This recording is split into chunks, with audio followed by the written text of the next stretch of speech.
All I know is the grass was always greener right over the cesspool in the front lawn and my when I was a kid.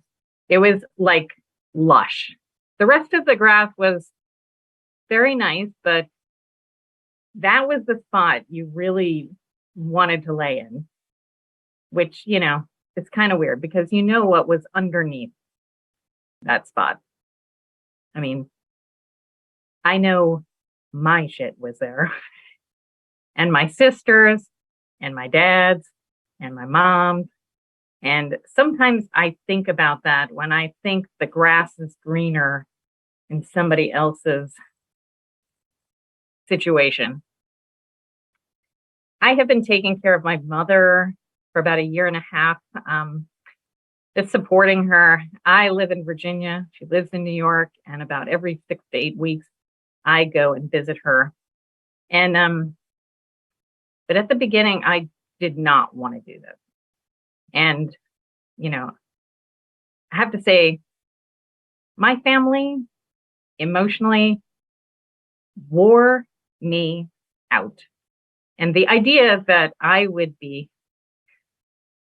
helping my mother, who basically parented her inner child while I was a child and my sister was a child. So we were also parenting her inner child and ourselves. And I wasn't interested in parenting my mother again and her inner child.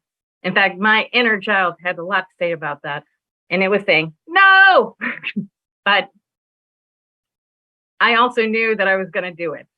And friends would tell me who had awesome parents that were like, oh, yeah, it was great. We really, it's hard, but it was our time to give back.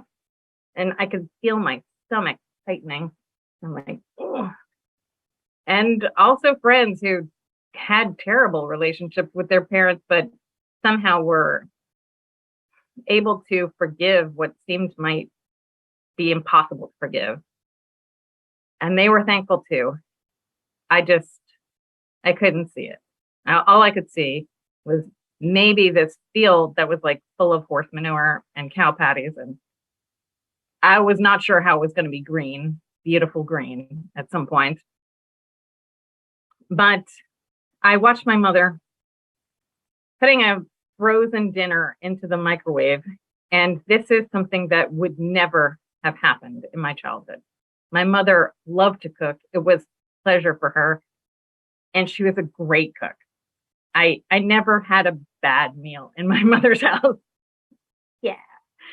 And she even created a family cookbook because she had not had her mom's recipes passed on to her. She tried to recreate some of them.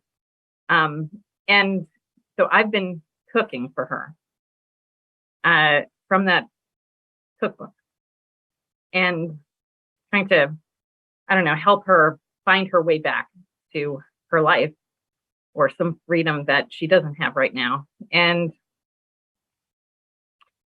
it's gone pretty well because my mother actually is a big fan of my cooking, which makes it a lot easier to keep going back and forth.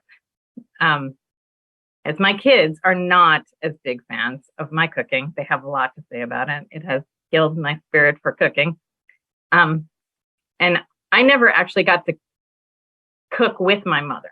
It was her space of like, I don't know, maybe sanity, maybe it was her inner child that was helping her in the kitchen, but I didn't get to cook with her, but there is some magic in that space or the pan that just gets wiped out and the good shit stays, the seasoning. But my frittata making skills have been upped. My game is high right now. And in fact, using all the things that are rotting in her refrigerator and into these frittatas, tomatoes, broccoli, onions, and all of her spices. She has like 3 tiers of spices in this cabinet, and she even has written out what's in there. It's like literally A to Z, all spiced to the tar.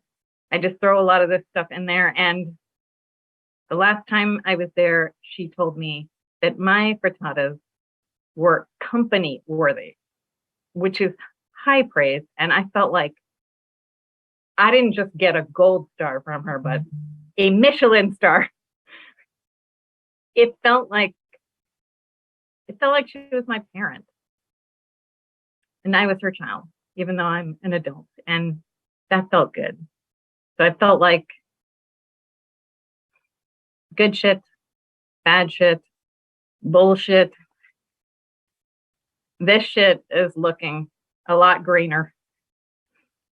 And it probably looks a lot greener to those that are starting out on their journeys with their parents right now. I'll take it.